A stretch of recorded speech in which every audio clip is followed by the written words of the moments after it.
Hello again, gang. Welcome to part 3 of our Chapter 9 lecture series. This section is entitled The Free Individual. The focus question for this section is, how did the meanings of American freedom change in this period?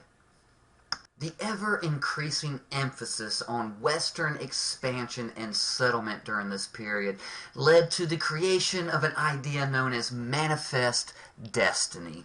This was a concept created by journalist John O'Sullivan in 1845 that basically posited that United States had a divinely appointed mission to occupy all of North America.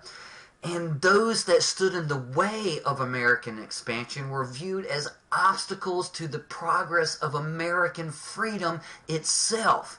As we have discussed time and again throughout this course thus far, going back to the colonial period, the West offered the chance for Americans to achieve economic independence, what would later be termed the American dream.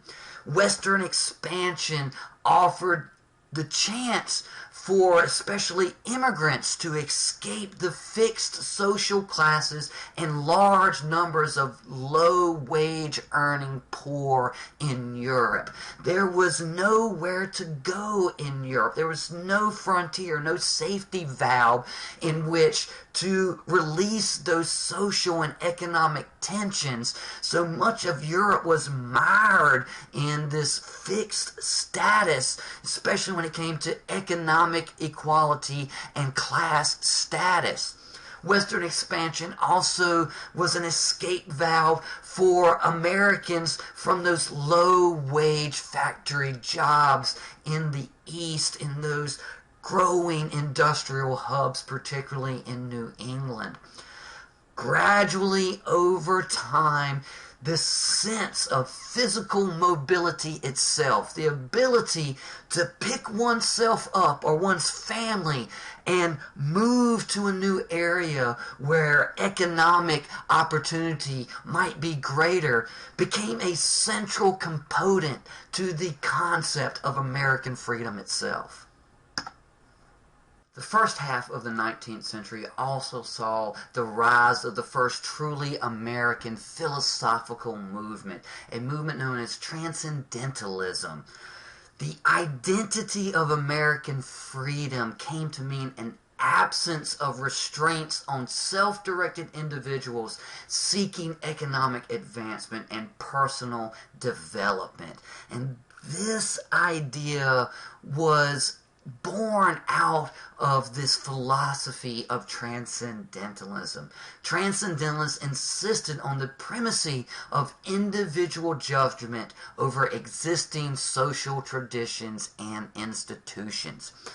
Americans increasingly came to understand the realm of the self, which came to be called privacy, as one in which neither other individuals nor the government had a right to intervene. They believed that divinity pervades all nature and humanity, that divinity was not separate from nature and humanity, as typical Christian theology put forth, was that, but rather it was a part of this bigger whole, this divinity that enveloped all, if you will. They believed in the inherent goodness of the individual and the importance of the individual. They believed that society itself corrupts the individual and that people are at their best when they are self-reliant and independent. They also believed that before any social reforms could be undertaken, individuals must first reform themselves from both a moral, ethical, and intellectual level. The two biggest names in this transcendentalist movement were Ralph Waldo Emerson and Henry David Thoreau.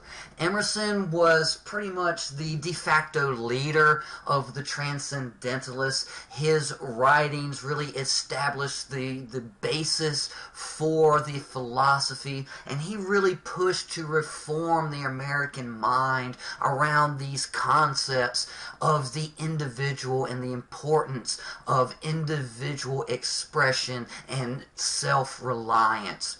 Thoreau, for his part, was very wary of the growing commercialization of society, and his writings, especially his book Walden, stressed a simpler lifestyle and a rejection of the market revolution. And transcendentalists like Thoreau were also very attached to nature and saw the preservation of nature as just as fundamentally important as the advancement of the individual in American society. So in many ways, guys like Thoreau perhaps can be seen as the first environmentalists. They were the first ones to really kind of identify nature as something to be preserved and protected. The first half of the 19th century also saw a phenomenon known as the Second Great Awakening. And much like the First Great Awakening in the 18th century, this featured an explosion of popular religious revivals throughout the United States.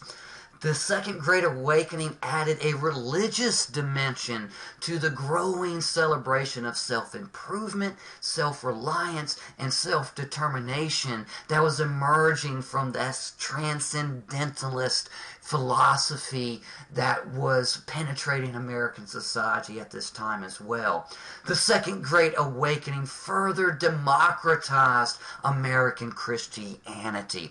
Church attendance boomed, and there was a growth and further pluralization of Protestant denominations, particularly Methodists and Baptists, which saw an substantially exponential explosion in this time. Because of the Second Great Awakening, it re-entrenched Christian values and Christian morals in American society, and Christianity became even more central to American culture than it had even previously been. Sort of piggybacking on the transcendentalist philosophy and its stress on individualism, the Great Awakening, or the Second Great Awakening, if you will, stressed the right of private judgment in spiritual matters.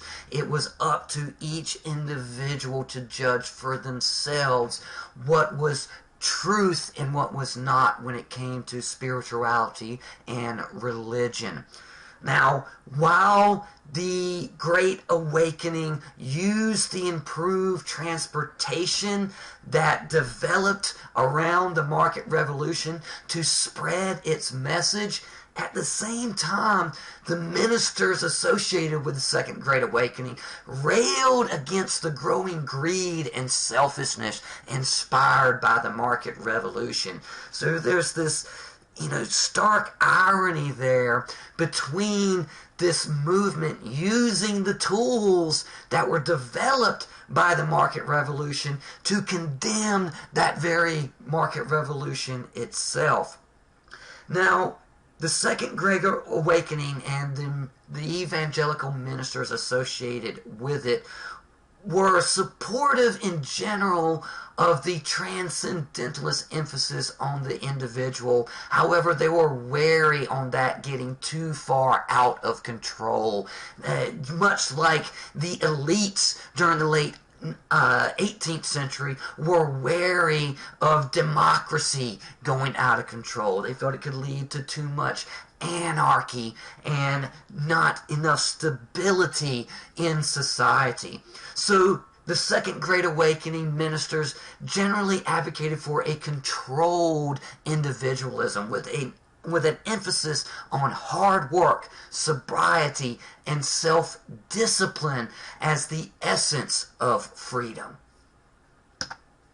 Alright, gang, that does it for part 3 of our Chapter 9 lecture series. As always, study hard, and I'll see you soon.